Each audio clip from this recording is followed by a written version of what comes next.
What is going on, guys? Welcome back. Commentary for you. If you're ready to start investing, there's going to be a link down in the description. You get a free stock, I get a free stock, and at this point, you probably will get a fantastic stock because the sell-off is a real thing.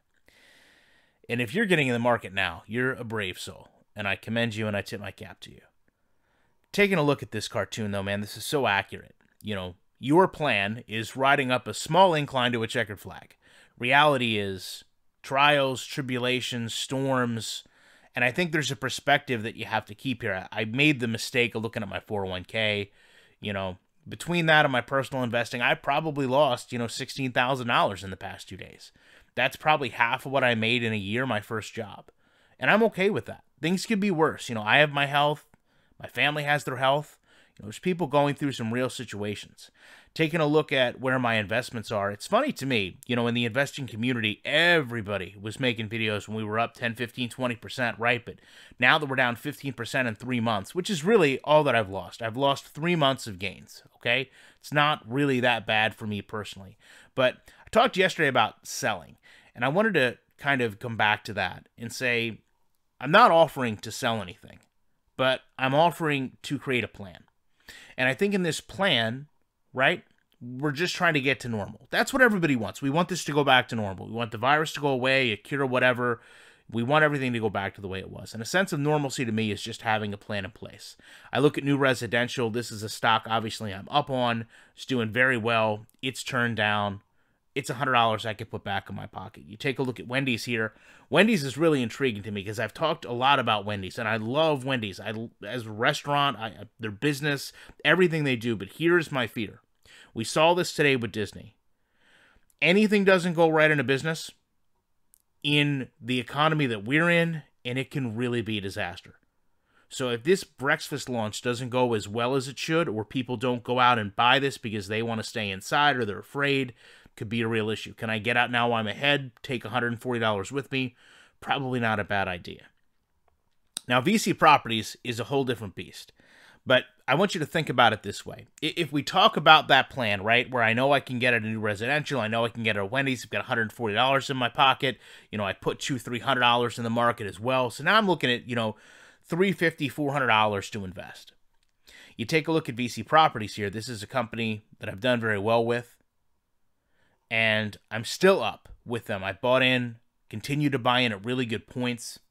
If you combine cash in hand, selling off NRZ, Wendy's, selling off this, you're talking about having, $600, $700. The reason I say that is because you can really start to rebalance things here. VC Properties is casinos, and they're local to me. They're all over, but, there's some in Atlantic City. It's fun to go up there, see them, pretend you own them, all that good stuff, right? But at the same time, you take a look at a company like Wynn Resorts. Wynn Resorts is a much better company than VC Properties is. I could easily take my equity here and buy into a stock that's going to grow more, a blue chip stock, if you will. And to me, that's what we're learning here. We're learning the strength of our investments and how important it is to have, blue chip companies like Caterpillar, McDonald's, Pepsi, Coke, companies that you can lean on. Because here's the important thing to remember in the light of all this. Is this really going to impact you right now? Is this going to impact a business right now? Probably not. In terms of the way we deal with business, in terms of transactions. I'll give you an example. If you were at Wendy's right now, you could probably still be at Wendy's. As I'm recording this, they haven't closed yet. And you wanted to buy a Baconator and fries. It's going to be the same price today as it was yesterday. And it'll be the same price tomorrow. If you want to go down to the dollar store and get yourself a bottle of Coca-Cola, it's going to be the same price tomorrow as it is today, as it is next week. You're not going to see a decline in their prices. You're not. Now, their stock prices are volatile. Their company prices are volatile. But understand that anytime a stock is bought, a stock is also sold. So if you think about it that way, everyone selling out in fear is also having their shares bought by a person waiting for this moment. Now, the important thing is to not sit here and watch everything go to zero. And I don't think that's going to happen. I don't think anyone thinks the companies are just going to go bankrupt in a couple days. I don't even think it's possible for some of these larger companies to go bankrupt in a day or two. But, as I said in the beginning, it's imperative that you have a plan. If that plan involves selling to realign, if that plan involves selling so that you have money there to take advantage of the opportunities that you want, whether that's Carnival Cruise Lines, Royal Caribbean, Foot Locker, there's a lot of good companies that you can buy at a steep discount, then that's something you need to be mindful of. It's not selling, in my opinion, if you're selling to reinvest or you're putting more money in the market. It's just bettering yourself. It's actually, in a position like this, it's taking a company like VC Properties and buying into a company like Wynn Resorts that I really couldn't have afforded before. I wouldn't have bought a $120 share of Wynn Resorts when I could have had, 8 shares of VC Properties. More than that, actually, but regardless. So, as I said, guys, here's the thing at the end of this.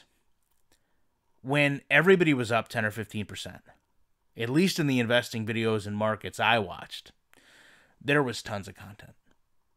People would make videos twice a day. Look at all these picks I made. Look at how great things are. Look at how much money I've made. And, you want to be that person. You want to do that. You want to go out and make all that money and pick all those person stocks and have that same portfolio and see all that growth. The interesting thing to me is, when it's time to pay the piper to a degree and we see this massive turndown in the market, all those videos stop. Whether it's people are embarrassed for whatever reason, ashamed, guilty, remorseful, broke, I don't think that any of that should matter.